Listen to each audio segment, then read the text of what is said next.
to the Chamber Live with Patrina Advertising. Eastlink is happy to be sponsoring the Chamber Live series designed to help support businesses by providing an opportunity to learn and network with other entrepreneurs. Thank you all for joining us today. My name is Kaylee Worski, and I am the events coordinator here at the Chamber of Commerce.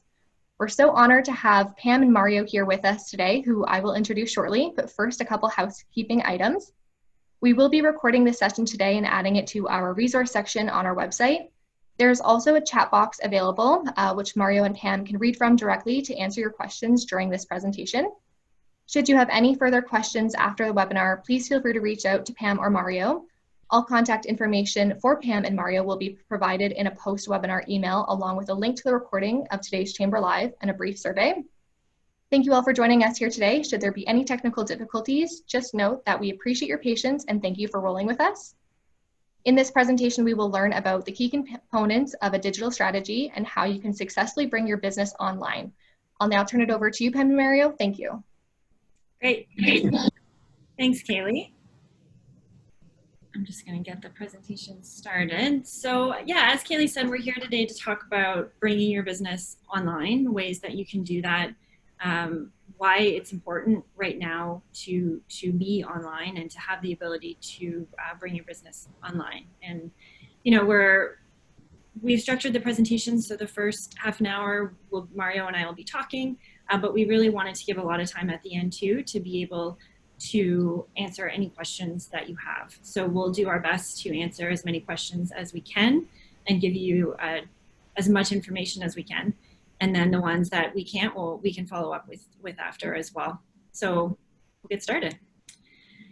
So what we're going to talk about today, we're going to let you know a little bit about who we are, why we are here. Mario is going to take you through what digital advertising is, what SEO is, what it really is. There's a lot of confusion. I find it's one of those buzzwords that we use and some people don't truly understand. And to be honest, that's Mario's expertise. So he'll be able to talk more about that. What e-commerce is, the role of social media. We'll talk a little bit about putting together a digital plan, the key components of that. We'll take you through two examples. One is completely fiction that we've made up, and the other one is a real life example that we have with a client here at Patrina, Doro Olive Oils and Vinegars. And then we'll give a quick summary, and then we'll wrap up with your questions. So like I said, we really want to take as much time as we can at the end to answer those questions. This is an unprecedented period that we're living through, and we all have a lot of questions, so we'll do our best to answer whatever you have for us. A little bit about us, about Patrina, about Mario, and myself. We're a locally owned small business. We've been in operation for over 37 years. We're owned by Dave and Sandra Patrina. Mario and I have collectively, we have over 35 years of professional experience, and we joined Patrina just about over a year ago, Mario and I. But fun fact, Mario and I have actually worked together before in a previous life at Science North in their marketing department. So it's important to let you know things you can find all that stuff out by Googling who we are, but things you can't find out about Googling us is we really live and breathe advertising. We love it. We love everything about it. We love working with our clients every day and helping them with their business and achieve their goals. We really have a relentless focus on our clients' goals and on our clients' success. And it is why we do what we do. So we take a lot of pride in helping clients reach their goals, and that's why we're here. And to the point where we don't ever present anything if we wouldn't implement it in our own business. So we also run a small business. We always ask ourselves before we recommend any budget, would we spend our money on this? And if the answer is no, then we don't present it to our clients. We're partners with our clients. We have a unique relationship. We don't look at it as a supplier relationship. We are 100% partners. We know their business well enough that we could really step in and sell their products or service if they needed us to. And we've actually done this. So whoever said business isn't personal doesn't work with us. Our client's success is very personal to us. On March 15th, things changed. Government closed non-essential businesses. We were a non-essential business, so we were able to work from home, which a lot of our clients were, and some of our clients weren't. So we really wanted to present today around, now that businesses are closed, we don't know when they'll reopen or how that will be phased in. We know a little bit more than we did a couple days ago, but the world really changed on March 15th. And as business owners, we plan for what we can plan for, but I don't think anyone planned for this. I don't see how anyone could have planned for something to this extent. So we are really in this together, and we are looking to do what we can to help as many businesses in Northern Ontario get through this. And part of that is bringing what you can bring with your business operations online. So this will impact some businesses more than others. We're already seeing that businesses that can keep open their digital doors are most likely in a better position to weather the storm than the businesses that have had to close completely, because we don't know how to operate in a world with physical distancing. You know, we're so used to meeting with clients, customers one-on-one. It's our preferred way of doing business here too. We would prefer to be giving this presentation in front of all of you. And then we wouldn't have so many words on the slide because we'd be able to talk to you, but we don't have that opportunity. So how do we operate in a world with physical distancing? How do we meet with our clients and customers? How do we sell products and services and focus on philanthropy when you can't see people? So there's a lot of questions, and we're looking to answer some of those today. This is the theme of our presentation. If you're not online, you're not making money. I read this, I didn't write this. I read this in a CBC article a couple weeks ago about they highlighted some entrepreneurs that have brought their businesses online very quickly. And that's the theme of this. That's why we're here. We want to talk about this, because really right now, if you're not online, you aren't making money. So I'm going to hand it over to Mario. Okay, so I'm Mario. Hi, everybody. What is digital advertising? We're going to split it into two broad categories. So we've got traditional advertising and digital advertising. And what I want to address right up front is as soon as we say digital, it can start to feel like this is something completely new, completely different, completely unrelated to anything that's come before. And so when you're thinking about digital advertising, it might feel like something that's just a little out of reach. It might feel a little like, what is this? What do we need to know? And so one of the biggest things you should know is that whether it's digital or traditional, it's all advertising. And if you're in business, you know about advertising. You're advertising all the time. So all advertising should be measured in sales and profits.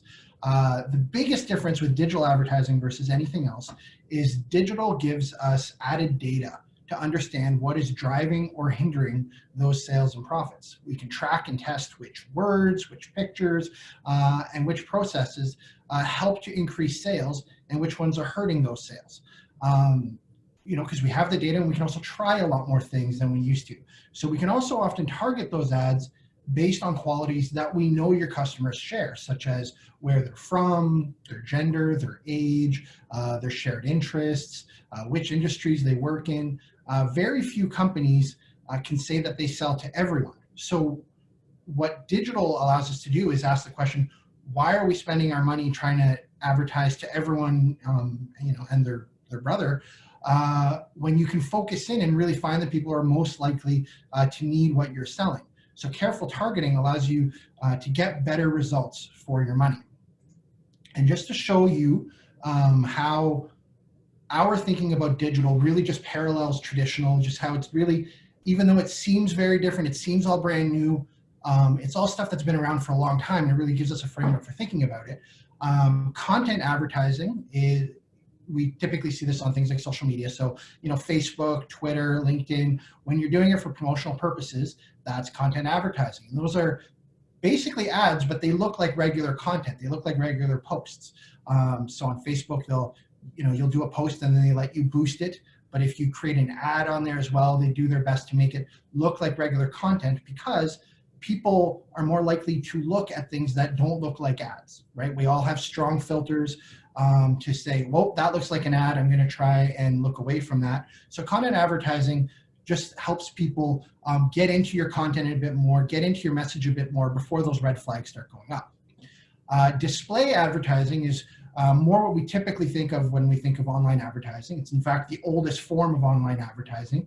These are the graphic ads that show up on the side of a website. So if you're on Stubber.com, CBC, basically any website out there, you see the little boxes showing up with the ads. That's display advertising. So the graphic images that typically people can click and it'll bring them to a website. Direct messaging.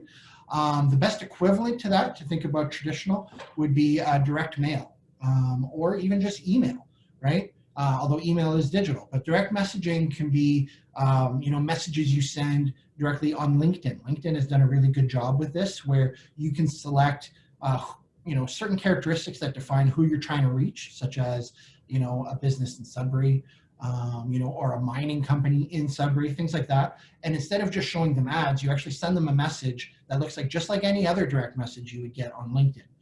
But you can actually use it as a very effective form of advertising. Video, of course, video is great. Video is huge online. In the traditional world, this was basically just TV ads and used to be very, very expensive. But now with YouTube and Facebook and virtually every other platform supporting video, you can put out really high quality, engaging content that you might be shooting on, the latest iPhone or something like that, and really getting good results online with that. And then, of course, there's search advertising. And search advertising is the one type of digital marketing that doesn't have a really strong traditional type of advertising to compare to. The closest might have been ads in the yellow pages, but it's its own thing.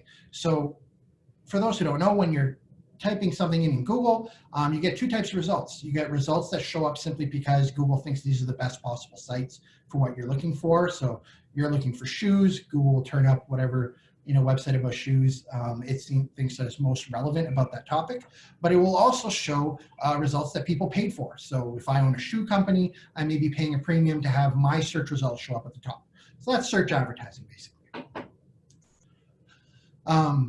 Moving on to SEO. SEO is really interesting, and it's a field that changes a lot. So, and it's one of the reasons why there's a lot of misconceptions about SEO. So in the early days, what Google had figured out, and what all the other search engines then copied them on, was the idea that you could figure out what websites to return based on what people are searching, based on two main factors. So one was how often the website had the keyword you searched. So if you typed shoes, Google would naturally want to show you websites that use the word shoes a lot. Just if you had a web page with the word shoe 500 times, hey, that must mean your website's all about shoes. You'd shoot up to the top. The other big thing that Google figured out was if people linked to your site, that meant that it was essentially a vote of confidence about the quality of your content. So if you had a website that talked about shoes a lot and had a lot of people linking to it to say, hey, check out this website about shoes, then you would go to the top of the results. The problem with that is it became very easy for people such as myself in my early career to trick Google to send websites to the top, regardless of whether or not those websites had really great content. We simply would do things like, hey, are you looking for shoes? We've got shoes. Check out these shoes. We've got shoes over here, black shoes, red shoes, blue shoes. We got shoes that'll make you taller. We would just say shoes, shoes, shoes all the time. And we would also pay all kinds of websites to link to us so that Google would be thinking, wow, this website really knows their stuff about shoes. Since then, because of those tricks, Google's gotten really, really good at spotting those kinds of tricks and really trying to figure out, is this website really authoritative and does it have really good content about this topic? So if you try and do the tricks we used to do, Google actually gets mad and penalizes you, tanks you down to the bottom of the search results. So not only is it not helpful to try and do those old tricks, it'll actually hurt you now. So today, the best way to get to the top of the Google search result is to simply make the best possible website. And by best possible website, we're talking about content, right? So generating content that will both speak to the search engines themselves, right? So writing content that makes it easy for search engines to understand, okay, you're writing about shoes, that's good.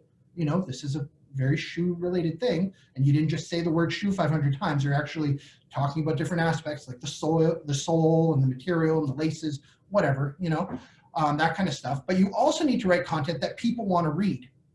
So if I was writing purely for search engines, I might still write fairly decent content, but it might look an awful lot like a Wikipedia entry.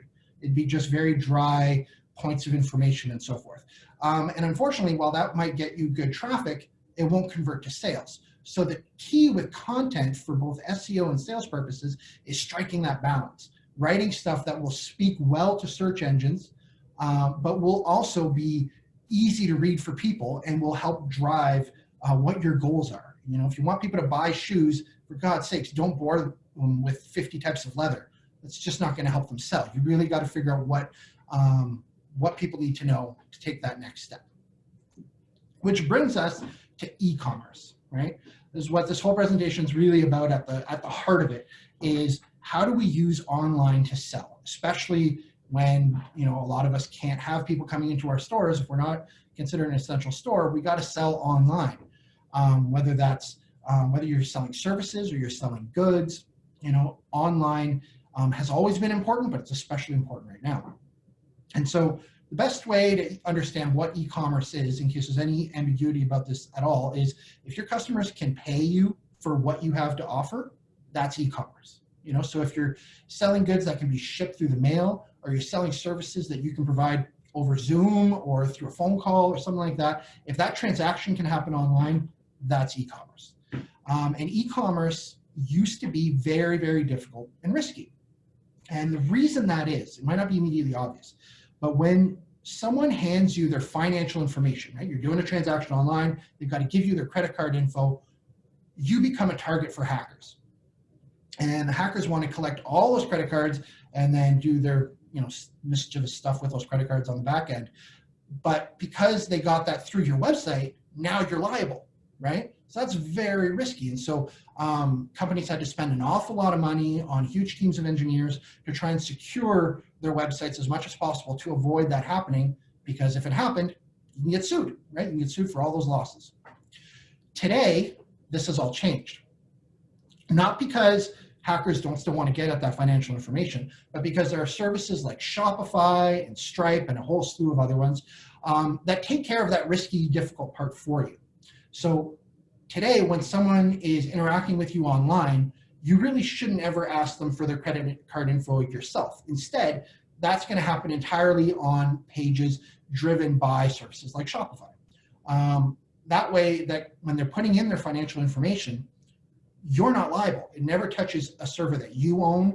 You don't have that information. If a hacker held you up at gunpoint, you couldn't give them that information because you don't have it. It's not a thing that you know. If they want to get that info, they've got to go after companies like Shopify or Stripe or Amazon or any number of places, and that's their problem. That's not your problem. You don't have to worry about that as long as you're using these services.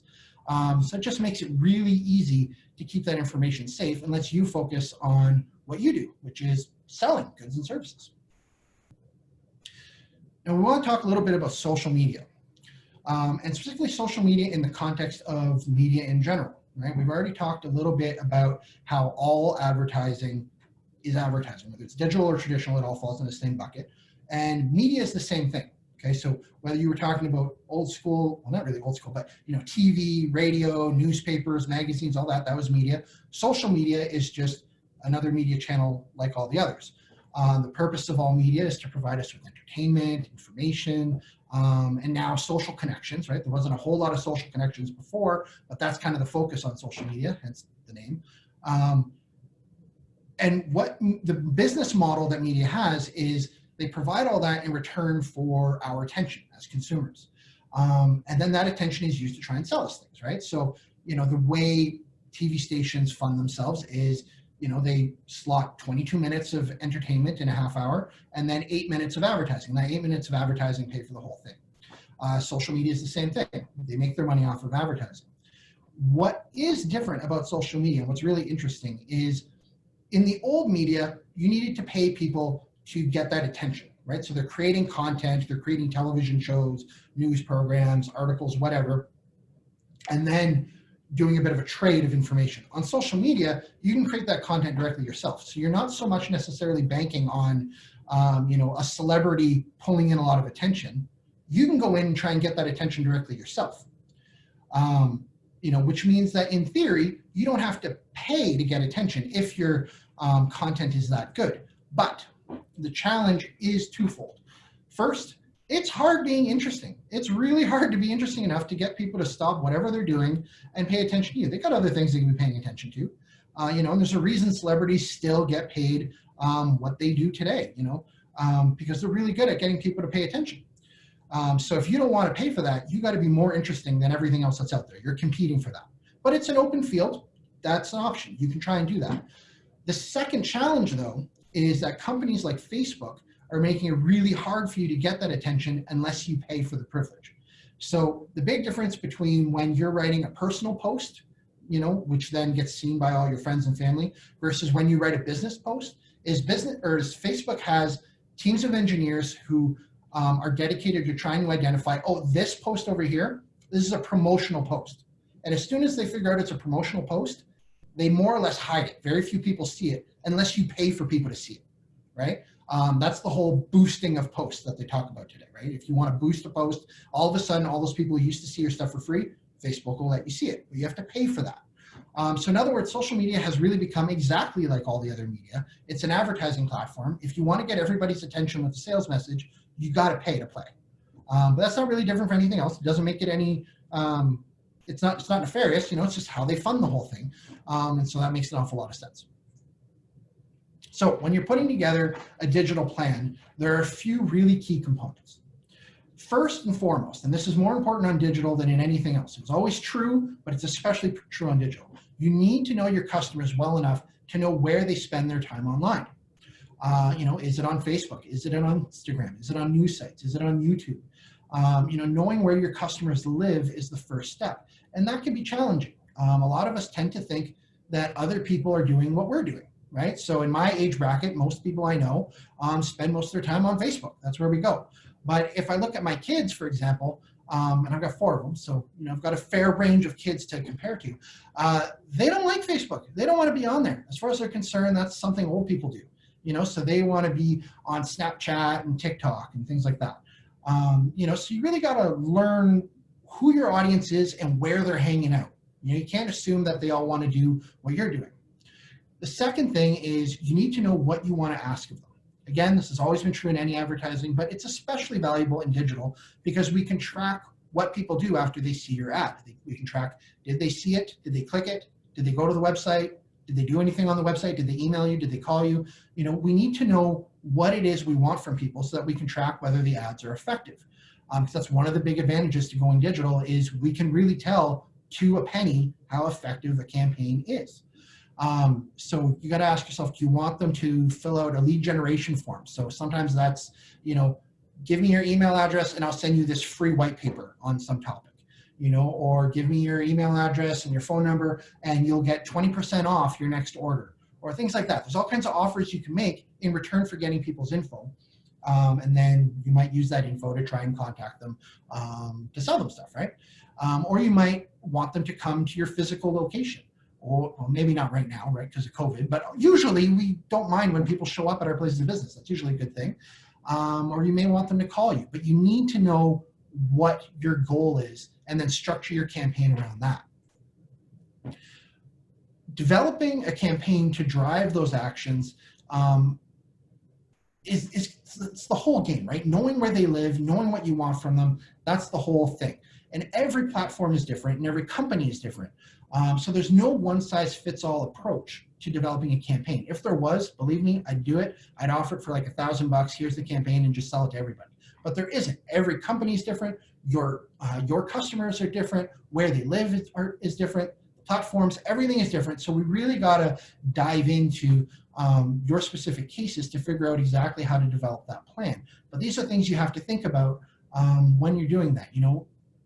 Are you going to want to do a series of native posts? And if so, is that going to be on Facebook? Will it be on Snapchat?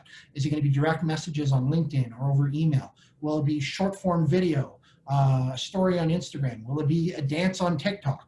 I still haven't quite figured out how to sell marketing on TikTok, but believe me, when I figure out the 5-step dance I can do that gets people to buy, I'll be doing that. Every platform has its own built-in expectations, so that's just something you gotta spend a lot of time figuring out and knowing what people want in those spaces. You can't just kind of jump in and do whatever you want and expect it to work. It probably won't, right? So there's a lot of thinking you got to put into that. Great. Thanks, Mario. So it's a lot of information to digest, and when the Chamber posts this online, you might want to go back and listen to those a little bit more, because it is really important, like Mario said, to know the message, to know where your target audience is, as in any form of advertising. Digital is not different in that respect. So this first example is not real. We wrote it because we just think it's a pretty good example of buying behavior and how buying behavior has changed since March 15th. So Stacy wants to buy a new blender. You know, we're all at home, but Stacy's been eating toast every morning for 2 weeks and she wants something new. So she wants to start her day with smoothies. No more toast. She's been thinking about buying one for a while, but because she's spending so much time at home, she's finally knows she's going to use it. So how many times have we heard our spouses or someone say, are you going to use it though? She's going to use it. She's at home. So she really wants to shop local, and that is important, very important. And I think most of us would say that we start our buying decision with, is there something we can do local, especially now? So Stacy really wants to buy local, but with the stores being closed, she isn't sure where to buy one. So that's from her perspective. Now we're going to shift over to the entrepreneur's perspective. So from our perspective, you own a local boutique store that specializes in small to medium kitchen appliances. You've been competing against big box retailers for over a decade, but up until now, we're able to sustain operations through good old-fashioned in-person sales, and you have excellent customer service. You've invested in a very minimal website, mostly just because everybody was telling you that you should. So maybe a couple of years ago, you thought, oh, everyone's telling me I need a website. I'm just going to get a website up to say I have one. You don't keep it up to date. Maybe you haven't touched it in over a year, doesn't have an accurate product listing on it, and you probably don't have e-commerce. There's no way to purchase your products online. And you can't even remember the last time you updated it. We hear this quite a bit from clients and just people in general. So Stacy's purchasing behavior. She begins her research from home online. That's not really that different. A lot of us will do that today. You know, we want to buy something, we'll go online, we'll Google it. But your store doesn't have e-commerce. So where do you think the results of her search were? And what do you think her next steps were? So we're going to tell you, we're not going to leave those questions up in the air. The results from Stacy's search. She does a Google search for blenders. Your site doesn't come up. In most cases, that would mean you're out of the running, but because Stacy knows about your business and she really wants to buy local, she decides to Google you directly instead, hoping to buy local. Unfortunately, when she went to your site, she didn't find all your products or the option to purchase anything, so she went back to Google. Unfortunately, her top search result was Canadian Tire. She purchased her brand new blender through an online easy shopping process, and the blender arrived in 5 days. Nowadays, it would probably be more like 20, but normally 5 business days. The end result is really none of these results end in a sales from your store. And that's what we want. We want people's purchasing behavior and buying behavior to end up with a sales from our client's store or our client's business online.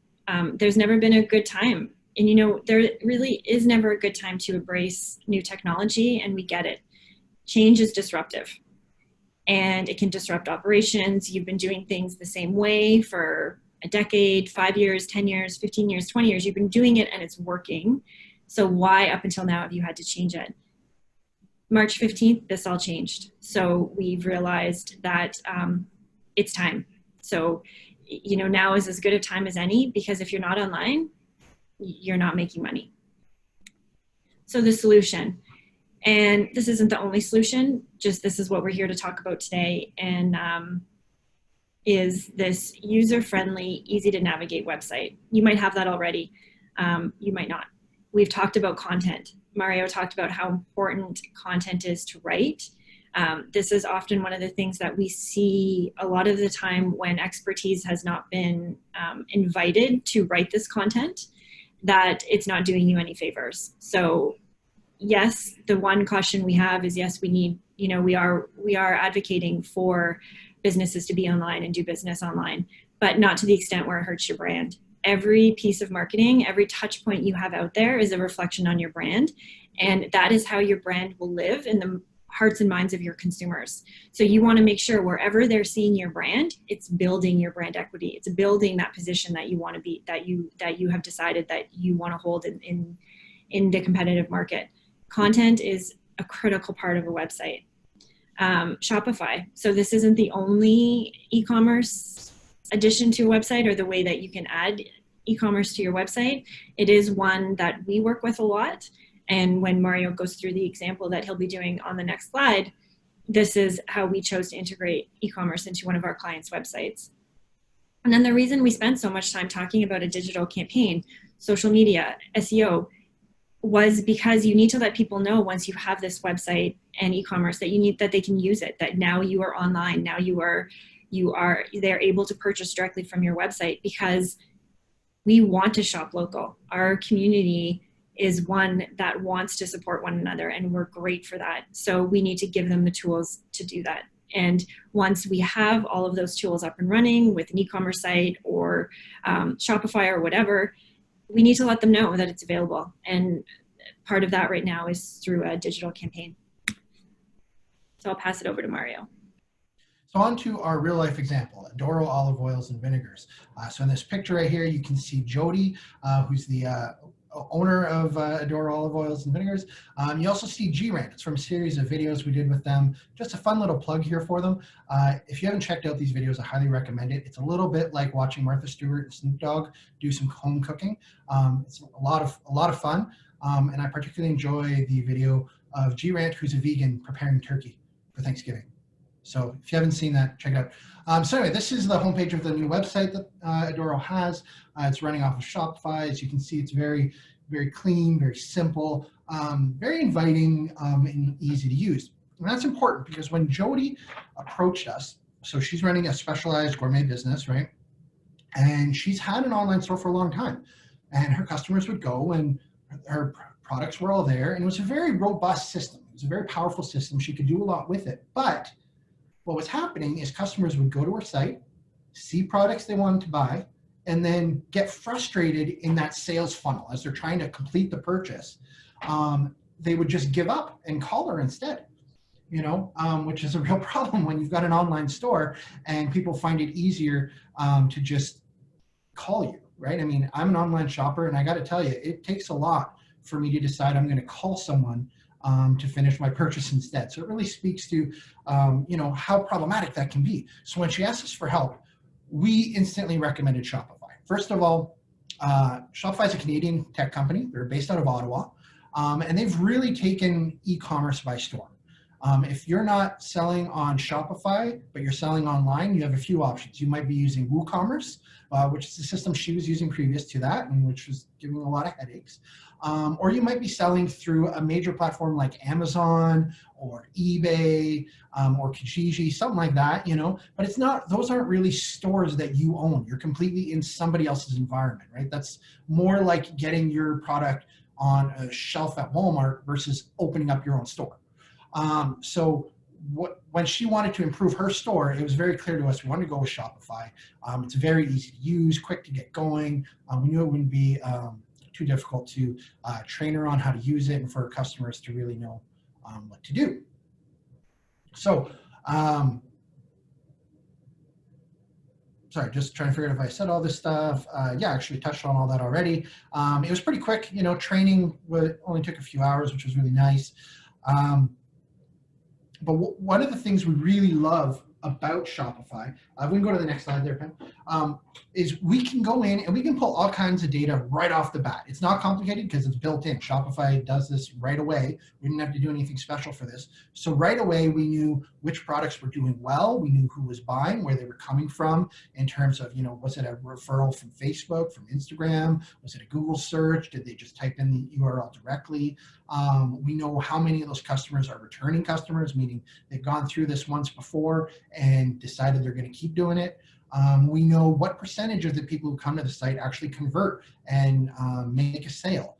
We know the average value of those orders, the total of the orders. We know what devices they're using. Are they on an iPhone? Are they Android users? Are they coming from desktop, or is it more of a tablet thing? We know all of that stuff. Fun fact, we know that about twice as many people are shopping on the Adoro site from their phones than from desktop. Wouldn't have known that going ahead up front, but that's how we're all comfortable shopping now. We like to do it right from our phones. And we also know which pages they're getting to first and that are the most effective in driving a sale. And so let's get to something really exciting. And the reason I can't wait to talk about this. Numbers, the sheer numbers. So Jody had, like so many others, had to close her store on March 15th.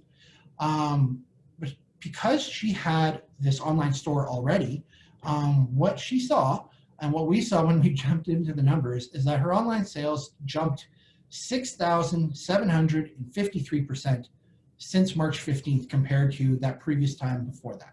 That's a number that I've never said that kind of number in terms of the result from a campaign. That's just That's bonkers. That's just an insane increase. But even more exciting than that is the conversion rate. And I want to talk about conversion rate and get all of you to really obsess about conversion rates as much as I do and geek out about them. So conversion rate is the percentage of everyone who came to the store, how many of them actually end up making a sale. So conversion rates don't care whether you have 100 customers, 1,000 customers, 1,000,000 customers. The question is, how many of them actually buy? And that is really the only core metric that tells you how effective your website is. Because if someone doesn't come to your website, that's not a mark against your website. They just didn't know about it. They didn't get there. But what they do on your website, how they convert, is the complete story of how your website's doing. So in Jody's case, the conversion rate increased by 5,477% over that same time period. And what's so fascinating about that is when her store was physically open, people would come to the website, browse around, and then physically go to the store to buy, which is something we always knew happened, but we had no way of really knowing what's the percentage. You know, how many people like to browse on a website first before going into the store? We all do it, but what are the numbers around that? Because of COVID, and I hate to say that there's like a good thing that came out of COVID, but reality is we've got this piece of information that we wouldn't have had any other way, which is we see that now that people can't go into the store, they're buying online. And so all those people are suddenly buying directly on the website. So we see that the e-commerce site had a huge impact on her business, even when people weren't buying online because they were going in store. We just didn't know how much. And now Jody actually has a dollar number that she can point to of, oh, this is the amount of my in-store sales, which were due to the fact that I had an online store. Right? Hopefully that's all making sense. Now, here's a testimonial from Jody. And it's a little awkward for me to read it because it talks a little about our company and mentions me specifically, but I'm going to do it anyway. Please bear with me. So Jody says, I'd be lying if I said that I knew I would be getting the results I am now by integrating Shopify into my website. It has helped keep my business operational during these past few weeks, but it is also incredibly easy for me to use. A quick call to Mario, that's me, that's the awkwardness, allowed me to integrate curbside pickup as a delivery option, and I've been able to pivot very quickly during these unprecedented times. I'm not sure how I would be getting through without my digital platform. And that was Jody, and I really can't say it any better than she did.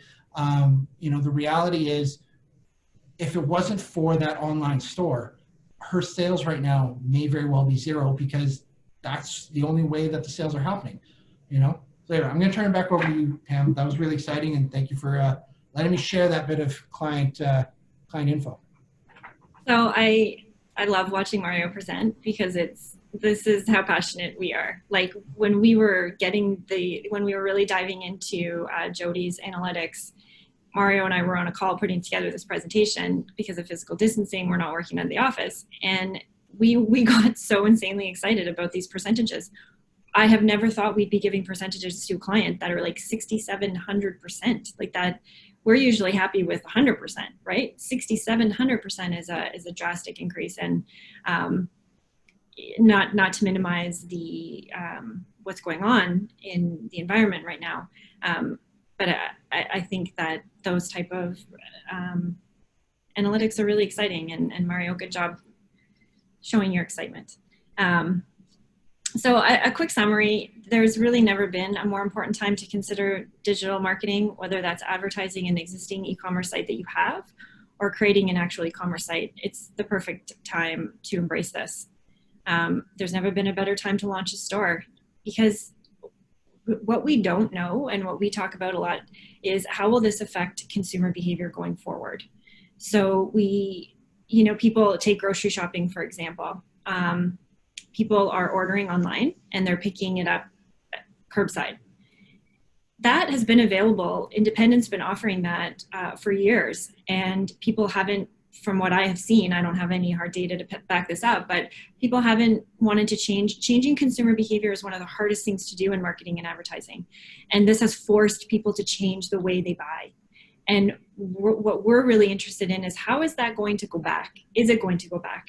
What percentage of people will, now that they know how easy it is to drive up into a parking lot and pick up your groceries on your way back from hockey practice, instead of physically lugging your kids into the store and doing the shopping then, are they going to go back? Are they going to go back to doing that? Or is this the fundamental shift now into the way people are buying and how is that changing. So there's never been a better time to launch a store, because even when things get back to normal, people will, we anticipate, still continue to do a large percentage of their buying online.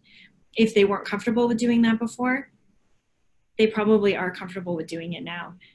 It's been 5,000 days. I don't know. I've lost count. I think today is Friday. I don't know. But it's changed the way that people interact with digital and your business. And we feel very strongly that we now need to embrace this as well. So we don't know. We don't know how this will affect consumer behavior. But if this is an investment that we put into our business now, it's not something that you're not going to be able to use when this ban is lifted and we can somewhat get back to a new normal. It's an investment that, like we said at the beginning of this presentation, we don't ever recommend something to a client if we wouldn't do that for our own business. And if we had a store, this is something that we ourselves would be doing and investing in, because we can use it when things go back to the new normal. Take, for example, Adora. We talked about the percentage of sales that Jody saw increased online. Would those sales have been lost sales if she didn't have that? I think we can very confidently say yes, because even though Jody is grocery and yes, she could have stayed open, how many people are going into her store? She decided to flip to a delivery, to a curbside model, just out of protection for her consumers and not having them come into the store. So how many people would have been comfortable going into the store? And how many of those sales would not have been fulfilled? How many would have been lost or dropped because she didn't have that digital capacity? So it is helping carry businesses through this very uncertain time. And like I said, we're not here to say, oh, you should have done this before. No, you know your business best. You know, if, like I said, the blender store that Stacy wanted to buy from, they have been priding themselves on in-person customer service. That's how they have built their business, and that worked for them up until now. Nobody could have predicted what is going on right now. And I'm a big fan of forecasting and planning for what you can plan for. I know my staff know me very well and know that I try to plan for every outcome. I could not have imagined this. And this isn't something that we should be saying, oh, we should have done this earlier. It doesn't matter. No, you shouldn't have. If that's not what was best for your business at the time, then no, you shouldn't have. But is it best for your business now? And that's the question that we want to bring forward today, because only you know your business the best. So we couldn't have prepared for this, and it's been a very trying time. Businesses have had to lay off, and we feel for you. We have had to as well, and we feel that, and it's been a hard time. So we want to do our part. We want to work with businesses in the community, and we want to make sure that as many as possible can get through to the other side of this. So, embrace business model revenue sources that include both traditional and non-traditional. A perfectly balanced marketing mix has always been very important. Right now, that marketing mix might skew more towards digital, and that's okay, but it's time to really embrace those business models to make sure that operations are continuing. So we will take some questions. We have 15 minutes, and if we don't answer questions, if we can't answer them all in 15 minutes, please feel free to, my contact information is there. We will make sure to respond to every email that we get. So please feel free to contact us. This is not a sales pitch by any means, but we are here if you need us. We will not charge for consultations. If you just want to ask us some questions, do it. We're here to help, and we will answer those questions and take all the time that we need to for anyone on this call to make sure that we're able to help. Wonderful. Thank you so much, Pam and Mario. We'll leave some time for questions now. I see that we've got one here in the chat from MJ. So MJ's cost, I'll just read it. What is the initial costing to add a digital platform into your business, like a baseline? So that's a really great question, and one that we get from a lot of people in passing. And you know, we can't necessarily say it's going to cost you X amount of money because we don't know about your business. We don't know how many products you have. We don't know what that site would look like, the integration, how many pages, but I am going to pass it over to Mario to give a range. Like from X to X, you know, there is a range. And I think the misperception is that it is very costly to bring business online and do an e-commerce site. And I can say when we've provided estimates to client, more often than not, they're pretty excited at the cost because they did think it would be significantly higher. Absolutely. So to give some context, you know, I've worked on some very large e-commerce projects throughout my career. You know, about 10 years ago, I would have done my first e-commerce site that was over 100 grand to develop. Been involved in a few others that are about that scale. But today, because of services like Shopify, we can really bring that way down. So we've done some for a little under 5,000. We've done some closer to about 15,000.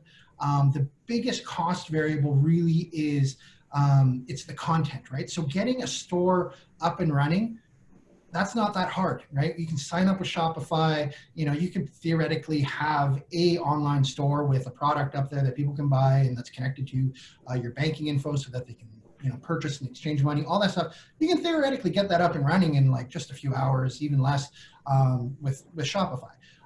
Where the time comes in, it's all about the content, right? So content and presentation. So designing the site, getting all the content in there about your company, figuring out what your sales message is, structuring it all to drive sales as best as possible. And then this is the really big thing, how many products you've got. Because there's a world of difference between creating a store that has 5 products versus a store that has 5,000 products. And we've worked on that full spectrum, you know, so that's really where the cost comes in, because every product you're talking about, you know, photography, there's no sense listing products if you're not even going to show what they look like. And you got to do that well. It can't be a bad photo. You got to write good product descriptions. You got to really give people reasons why this product is better than any other product out there. Plus writing up, you know, all the detailed descriptions, all the specs, the features, etc. That can be very time consuming depending on the product and how many you have. So that's kind of the range. I would say if you've got, you know, a few products and you've got about 5 grand in the bank, we can probably create something really great for you around that price. If you got a much bigger store, you might be looking something 10, 15, 20,000, something like that. There are, of course, other businesses where it's still going to climb right up there. You know, if you're the CEO of Canadian Tire, it might cost you a little bit more, but we'd still love to work with you. So, you know, give us a shout.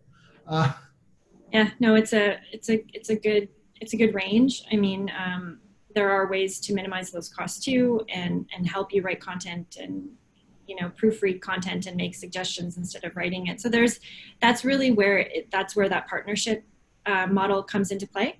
Is let's talk about how you want to work, what your budget is, and figure out how we get you the results you need with the budget that you have. And that's often how those conversations start, because small to medium-sized businesses, we don't have an endless budget to put towards these things. So I'm just going to go on to the next question.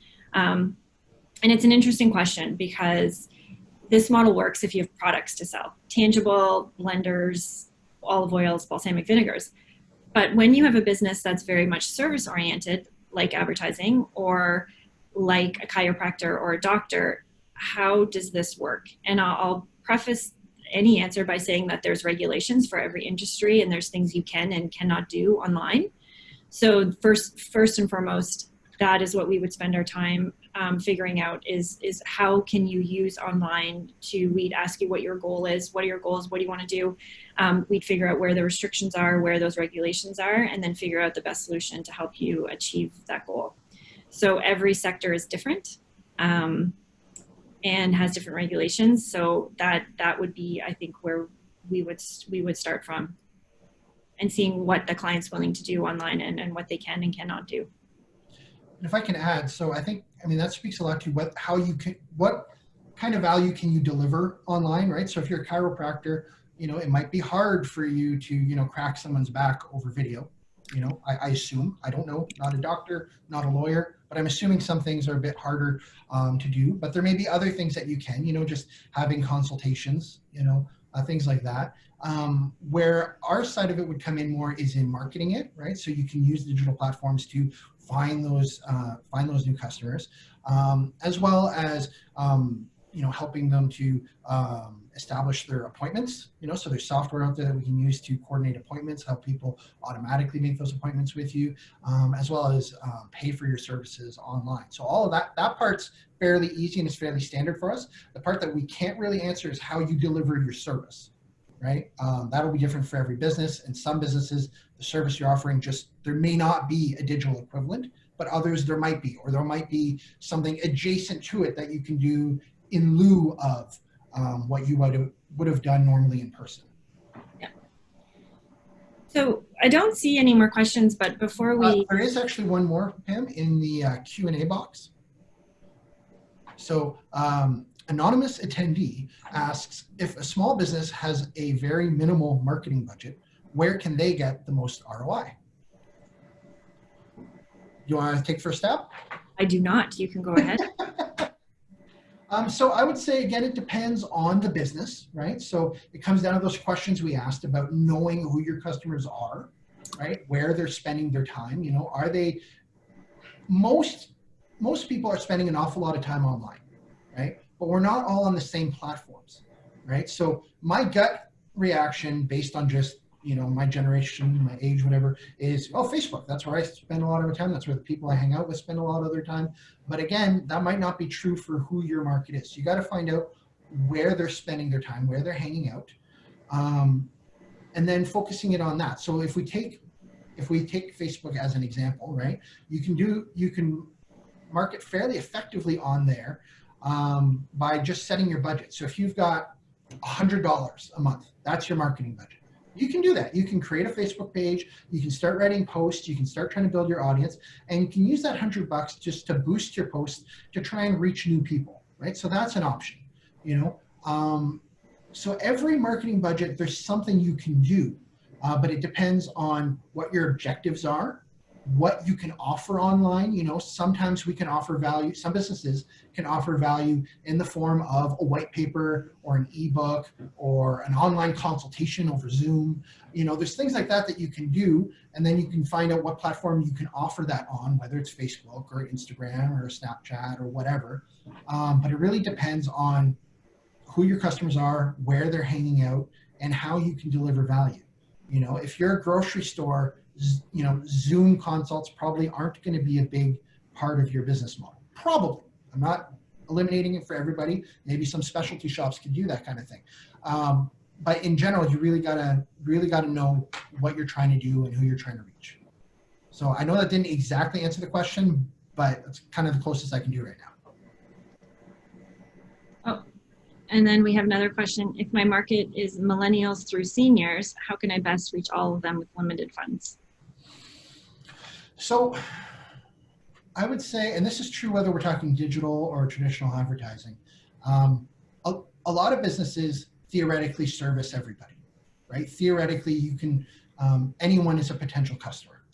But if you've got a limited budget, you can't reach everybody. You just can't, right? Coca-Cola can reach everybody. That's why they spend hundreds of millions or billions of dollars a year on marketing their product to everyone. Whether you're 5 years old or 95 years old, everyone sees Coca-Cola marketing and can be influenced from it. That's great. But for the rest of us, we got to focus on who's most likely to buy, right? So, again, I don't know what business you're in, but you really got to be able to look at, if you can only reach so many people, let's say you can only reach 100 people, who would your top 100 prospects be? What do they look like? Are the people who buy the most from you, are they more seniors? Are they, working age? Are they parents? Are they students? Yes, everyone can buy from you, but you have to focus in and start on who your lowest hanging fruit are. That doesn't mean you're not still going to sell to anyone else who comes through the door, whether that's your digital door or your real door. But if you can't afford to reach everybody, you got to focus on who you can get the best results from. And millennials to seniors is a pretty large age range. So if you start looking more at behavioral aspects, psychographic, geographic, and start looking at, okay, here's the age range of people, but do they share common beliefs or common interests? And if one of those, so we always like to build a person. And that's why Stacy purchasing a blender, we gave Stacy a name versus just saying she's a woman aged 45 who's staying at home. So we always like to build an actual person for a client and say, here's your target market. So maybe she's Sheila and she's 45 years old and she lives in Valley East, if we want to go that targeted. And then you can start, once you've targeted and you've made those tough decisions about who you're targeting, then you can start really getting into where you need to talk to them. And maybe that is a digital buy on Good Housekeeping, or a digital buy on mining and STEM related magazines, if that's where Sheila is interested in. So that's what I would say too, is yes, here's an age range, but also who try to define that person a little bit more and get a clearer picture of what he or she looks like. I also just got a note from Lori, who's our senior art director. So hi, Lori, I didn't realize you're on the call. Mentioning, and this makes total sense also, is if you can't reach everybody, try and focus on people who have the potential to be influencers, right? So people who, when they buy, are likely to talk about that purchase. You know, so not everybody is in that group. Not everyone wants to talk about what they bought, but other people tend to really spread the word. You know, they have a good experience and they tell 20 people. If you have some way of trying to identify who those people are, that's a great group to focus on. For sure. Okay, so we have 3 minutes left. I just wanted to, oh, you're welcome, anonymous attendee.